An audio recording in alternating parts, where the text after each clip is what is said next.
I'm a brat. I am a miserable, horrendous, insufferable brat. I'm 6 years old, and it's the middle of the night, and I'm running along the side of a highway, running towards a car accident. And I'm absolutely convinced that I am responsible for the death of someone I love.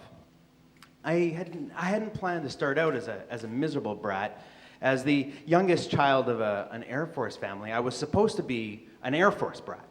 There's many different types of brats. There's Army brats, there's military brats, there's base brats, there's diplomat brats. And these aren't titles that are conferred upon us just simply by the families that we're born into. No, these are labels that we bestow upon ourselves. They're a badge of honor, a testament to our resilience, our ability to adapt and evolve and integrate into the myriad of schools and bases and neighborhoods and communities that make up the mosaic of our vagabond childhood lives. Air Force brats move around a lot. And by the time I come along, my family has moved a dozen times or more. I look up to my older brother and sister like they're veterans approaching their 50th mission. And I know there's going to have to be some catch-up for me to earn my wings as a proper Air Force brat. My chance comes one day when I'm at home and my brother and my sister and I are all watching cartoons. My sister's in her white long nightgown with the blue flowers. My brother is in his Star Wars jumper. And my dad gathers us up and he explains to us that we've been granted a posting to Germany. We're going to be living in a small town in the Black Forest called Lahr near the French border. Now this is a big deal. Getting a posting overseas is a really big deal. This is off-continent. It's abroad. It's a chance to earn that coveted title of foreign brat, the very height of bratdom. So the day comes, we pack up everything we own and we put it in storage. And I'm not a very good traveler. So in anticipation of the 12-hour flight to Europe, my mom starts feeding me Gravol. And this is a time before people realize that with the proper dosage, it's basically a hallucinogen. And she just keeps giving me this. And by the time we get on the plane and we're flying over to Europe, I'm as high as a fighter jet flying straight into the sun. And it's like, in my little 6-year-old brain, halfway through the flight, we have been transported to an entirely different universe. I get off that plane, and I'm still as high as that fighter jet, except now it just stalls, and it starts spinning and falling back to the earth. My first few weeks in Germany, they kind of come back to me like an acid flashback. I see little glimpses of roads with cobblestone. I see road signs covered in gibberish. Large women with huge bosoms that are serving beers as big as my head. And everybody's speaking in this strange guttural language that sounds to me a lot like Klingon. It was all very unsettling. My sister and my brother were like cultural chameleons. They were soaking up new identities and personas from the culture that surrounded us like hyper-absorbent sea sponges that could immediately transform into whatever they touched.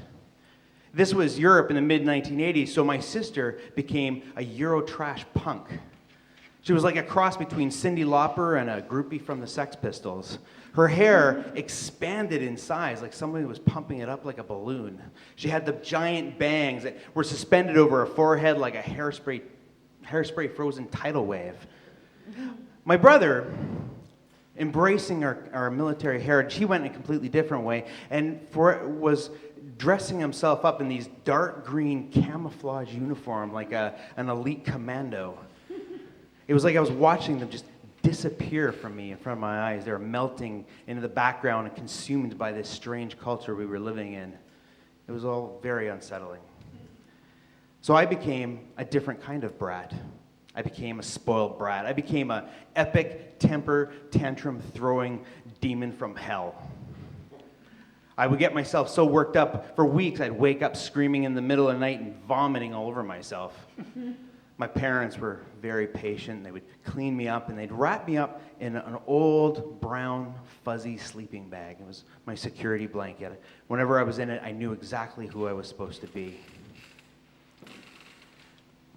Partway into the summer, our first summer in Germany, my dad comes home and he decides he's going to take us on a trip to the United Kingdom. Maybe he was thinking this would shock me out of my lethargy and would bring us back together as a family. He had never been to Britain. How was he supposed to know?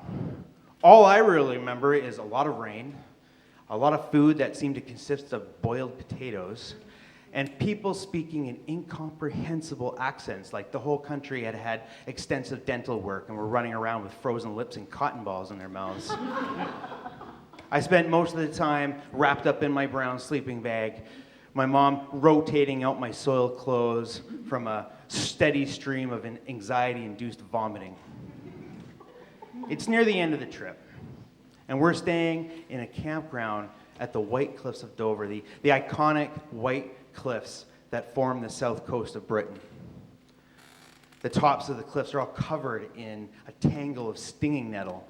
If you've never had to encounter stinging nettle before, it's a nasty piece of work. It's a shrub that grows all over the continent, and the leaves have these tiny little needles that pierce your skin and leave it raw and red and itching for hours. We weave our way through the bushes, and we're standing on the very edge of the cliffs looking over the English Channel.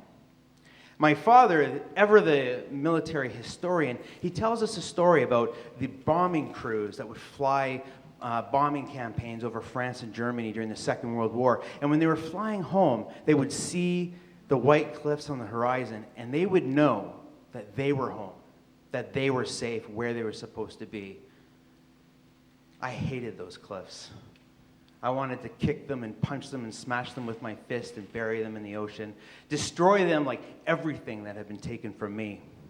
My sister was standing a few feet away, and she was just kind of sitting there smiling, looking out over the ocean. And I made a snarky comment at her. I was like, "Hey, Lindy Poo," that was our nickname for her. "Lindy Poo, your skin is as white as those cliffs, and your hair is as ugly as the stinging nettle." She just looked at me with this shocked, sad look and just turned around and walked away. Back at the campsite, I made an incredible show of brattiness. I was screaming, I was crying, I was throwing my food around, and in an ultimate final gesture of just awfulness, I took a swath of stinging nettle from by our camper and I swung it at my sister, raking it across her arms and causing a red rash to come up right away. And I tore her prized fishnet t-shirt that she always wore with a black shirt. Tears bubbled up out of her eyes like a broken sewer pipe. And she just turned around and ran out of the camper.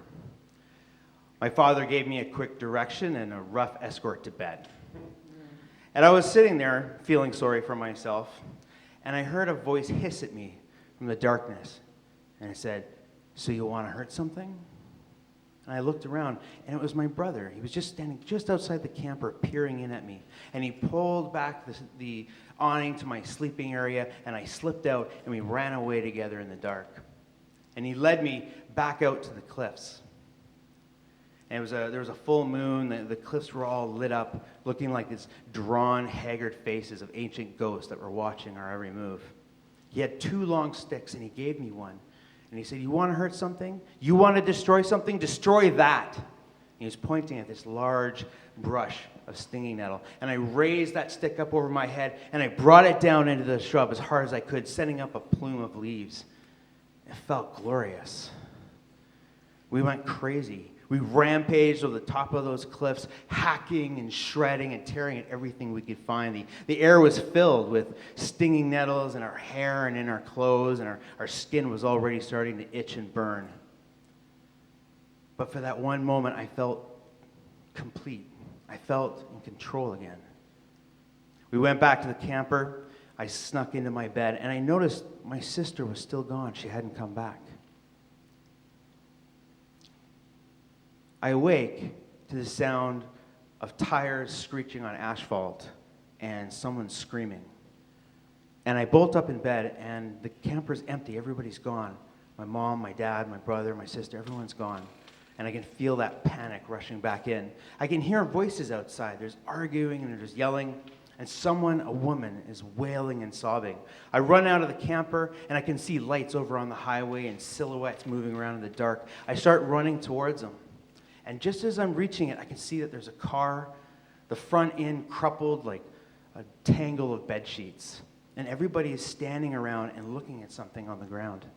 And I keep running, and I'm just about to reach him, and my dad comes out of nowhere, and he's grabbing at me. He's trying to stop me, but I see her. I see the white nightgown. I see her white skin framed in a pool of black blood. She's tangled up in some stinging nettle that's covering her face.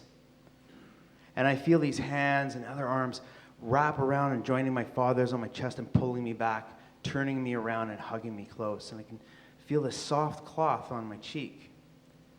And I open my eyes and I look up, and it's my sister. She's in her nightgown with the blue print flowers. My brother's there in his Star Wars jumper. And we're all back together, safe and alive. A young woman did die on the highway that night. It was a young French tourist who was visiting from the mainland, and she was struck by a car when she was trying to cross the road to her campsite on the other side, killed instantly. My father covers her in my brown, fuzzy sleeping bag. I don't mind. I don't need it. I'm a foreign brat.